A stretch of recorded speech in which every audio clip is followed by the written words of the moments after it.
Hey everyone, stick with us versus Herd. If it's your first time here, you like the content, hit subscribe. If you haven't yet subscribed to the new home of our live stream, links are below in the description as well. We moved the live stream to a new channel, so check that out. And if you want to join the UVH fam, our community, links are below for our Discord along with our options trading group on Facebook. Right now we're going to get into the trade deal.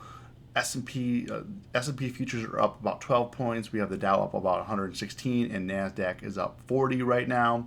With the potential signing of a trade deal, it's been reported that the U.S. and China are near signing of a trade deal. So just keep in mind, no trade deal has been signed yet. U.S. negotiators and Chinese negotiators came to an agreement, but President Trump hasn't yet signed the deal or anything like that. But one thing that's interesting is, let me pull up this other article here. One second. Here. Okay. U.S. reaches a phase one trading deal with China in principle pending Trump's approval. One thing is that the Trump administration has offered to eliminate tariffs on Chinese goods set to take effect Sunday and cut some existing duties in half that are on existing tariffs. Okay. So my voice isn't as strong as it. It's been a long day. So the good news is that we're potentially not going to put any new tariffs on Sunday. We're looking to cut back on the tariffs that are already existing, but it's still pending no one signed the deal yet. So, and it even says here, where does it say? It said 3 sources close to the talks told CNBC. So they didn't name anybody. It's just, who knows what's going to go on here. But just be just be aware, no deal has yet been signed between U.S. and China for a phase one deal. Not saying it's not going to happen. Things are looking pretty good. But this is the stock market. Anything can happen at any time. Also, China's foreign minister says that we've damaged our relationship with China because of our support for Hong Kong and the Muslim community. So they said here, such behavior is almost paranoid and is indeed rare in international exchanges, seriously damaging the hard-won foundation of mutual trust between China and the United States, and seriously weakening the United States' international credibility. So I don't know if that has anything to do with the trade deal or not, but it's probably something that should be noted. So, like anything, trade with caution, tread lightly. Don't go all in on Friday before potential trade deals being met, that kind of thing. It's common sense, but a lot of people get the gambling mentality like, hey, I can double, triple, quadruple my account. I can go in, I can move all the chips and just put them all in and see what happens. And a lot of times you blow up your account, right? I mean, this could go your way, but it's a coin flip, really. I mean, there's everything here is out of our control. There's nothing within this that we can control. The only thing that we can control is putting the trade on or not trading and taking trades off. So that's what we can control. We control the amount of money in our portfolio. We can control the positions that we have. We can control the sizing if we have. I'm not saying don't trade, but this is not the time to go all in. This is not a for sure thing. It does sound like I was saying earlier on the live stream that the market really was pricing in that something that it was going to happen, like it was like the deal was not going to happen. So one thing that I'll be looking at here is SPY. SPY swung pretty big today. It went from 314 up to 318 and then back up to 317 after it gave some back. The one thing people like to do, yes, you could have shorted it here off a 318, made a couple bucks. People's minds when we break all-time highs is too short. And as you can see here, when we broke over like 302, 303 area, we had when stocks make all-time highs, they most often continue making all-time highs. Sure, there might be a couple dips and stuff, but as you can see, after it broke past the 302, 303 range, there was really no resistance from 303 all the way up to 315. Sure, we had a few red days in here, but these bars are so little. I mean, it really meant nothing. And we did dip back in here a couple weeks ago, with the Trump saying that he wouldn't care if the deal wasn't signed by the election, but and then he called it peanuts when it went down. We went down 10 points on the S&P or on SPY, 10 points on SPY, not on the S&Ps. On the S&Ps, we went down 55 down to 155. So we went down about 90 points on the S&Ps. So SPY, I'll be looking for a trade in here. If there is a deal, kind of what I'm looking at, if there is a deal, just catching the dips. But I think that I can only speak for myself, but probably a lot of people are in this. If nothing happens tomorrow news-wise, like if nothing happens, there's no deal signed by the time the market closes, I feel like people are going to start reducing risk. And so just be mindful that, sure, we can open up and have a big day on Monday because the deal has to come to fruition on Sunday night, or if it doesn't, more tariffs are going to be imposed and bad things are going to happen. So if nothing is said tomorrow about a trade deal and nothing is signed, I think that it's going to be leave a lot of uncertainties for the market. It's going to leave a lot of uncertainties, for people holding over the weekend. And if you do hold, hedge a little bit, have some puts. But right now, there's no reason not, for me personally, not to go long. So if you guys can do me a favor, real quick, hit the like button. I definitely would appreciate it. Definitely helps me out with the videos. So what I'm going to be looking at tomorrow is Chinese impacted stocks majority. One of my favorites right now is NVDA. As you can see, it's run 207 up to 226, 20 points in the last 5 days.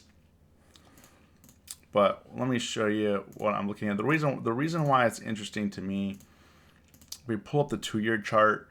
We did get above this resistance here at 221 and pushed up when it broke 221. And this is why it's important to do your homework, set alerts, because you can't watch everything at all times. But what you can do is you can do your homework, and let's say you did your homework, wasn't recent. Maybe you're waiting for this 221 break for it to kind of close this gap up to like 335, 235, 240 range. You can do your homework. Add alert here and say, hey, when it breaks 221.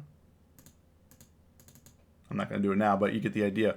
When it breaks 221, send me an alert, and you'll get the alert and say, hey, I should actually look at NVIDIA again because maybe that's when I should put a position on. Like in this market, I've come to understand it's not about over trading. It's about lining up your shot, taking that shot, finding where the opportunities are, and if that's not the opportunity or where it's going to be, wait till that opportunity comes to you. Don't just keep chasing. I've lost a lot of money chasing in the market like this. It's time for the opportunities to come to you instead of you going to the opportunity and getting FOMO.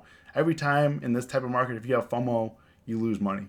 So I'm looking at NVIDIA. I'm going to look at the dips, looking at it for the 235 to 240 area.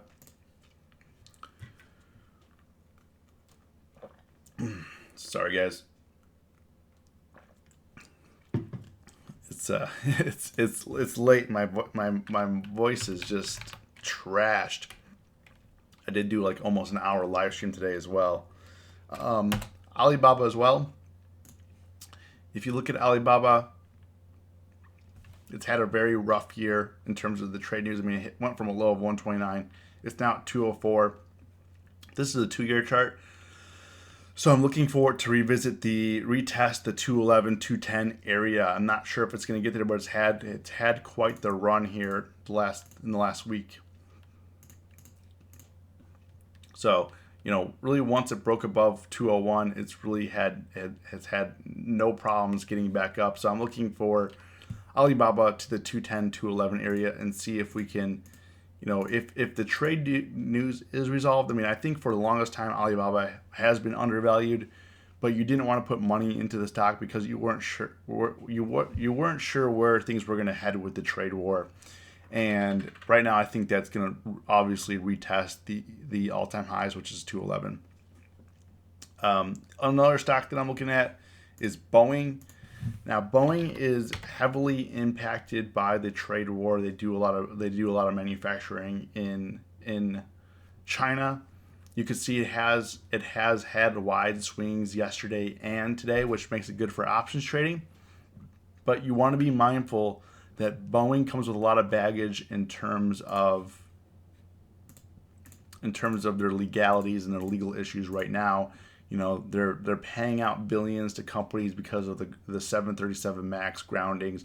So news pieces come out, like this was news induced today. This was also news induced that it dropped. So just be mindful of that. To kind of declutter the noise, I always like to go to the 1-year chart and try to figure out where there's support, where it bounces, or where it gets rejected. I mean, this has been a very reliable stock in terms of, except for when it dipped down between like to the low 320s if it did. But the majority of the last, let's say, 6 months or so, it's been stopping out at like 380 and being bought up around 340. So knowing that, it did touch down to 341 today. Yesterday we came down to 338 and it bounced every single time. So I wanted it to bounce down to 340 again. I came close, but it was just too quick today. The option pricing wasn't reflecting the price because it was just happening so fast. So I don't like to chase like that. I did take a position yesterday, but I got shook out when it dipped below to 338 and then obviously ripped out. So I definitely regret that. But you got to move forward. So I'm looking at hopefully maybe Boeing can dip and then it can get bought up, and then we can move back up to the 350 area for a nice 10-point swing. So we'll see how that goes. The other thing that's moving right now is the banks. And one thing that I actually still have my line here. I was thinking of a play here. I was looking at buying the 222.50 call on Goldman Sachs. Now I wish I did because it hit 220, almost 227 at close. And it's hitting 227 after hours right now, almost 228. So I was looking at the 222.50. I was looking at the 222.50 call for next week. Let me see what that was. That was going for a couple days ago. So the banks are all running right now. Yeah, so a couple days ago, I was looking at it when it was around the 250 range, and now it's up to 525. Had an enormous run, came back up to here. It was trading as low as $1 at the beginning of the week when it was down to 215, and now it's up to $5 again. So pretty crazy. That just goes to show you, screen time in the charts. This was a good play that I was able to identify. However, I didn't trade it just because, this week I've been kind of laying low. There's been a lot of uncertainties, so I wasn't really sure what was going to happen. It's not, for me, I like to reduce risk in times of uncertainty, but, I don't think a lot of people anticipated a ginormous run like that this week. I thought this week would be more flat, but because we've had this trickle in news, even though nothing's happened yet, it just sounds good that we're going up. Another stock that I'm also looking at is JP Morgan. JP Morgan, their chart looks a little bit better because now we're just have clear skies ahead. Really no resistance here. Now that we have the Fed out of the way and things are going well with the trade war, I mean, JP Morgan is just on fire. I mean, today these calls were up 600%, 1,000%, 800%. So, you just gotta be careful. Watch the banks. Might not be a bad idea. Let's see, the IV's a little bit low, sell premium in there, so you just got to be careful.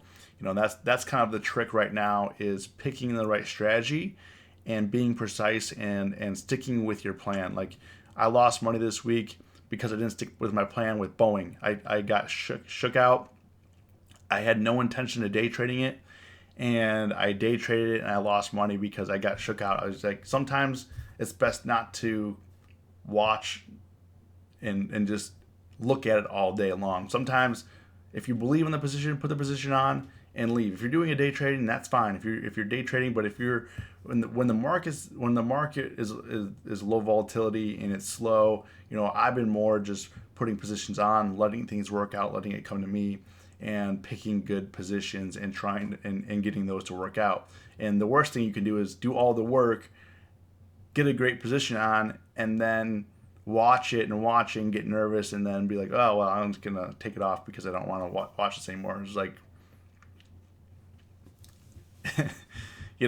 I think trading definitely reveals more about yourself than you come to understand. I think through trading, I definitely have become a better person, and I've also grown to understand the strengths that I have, but also my vulnerabilities as a person as well. So, if this video was of value to you and you watched it to the end, comment below, watch the end. Let me know what you're thinking about tomorrow. It's going to be a big day, regardless of what happens. Stay safe, and please like the video. I appreciate it. If you haven't yet subscribed, hit subscribe. Stay safe, stay green. It's us versus herd.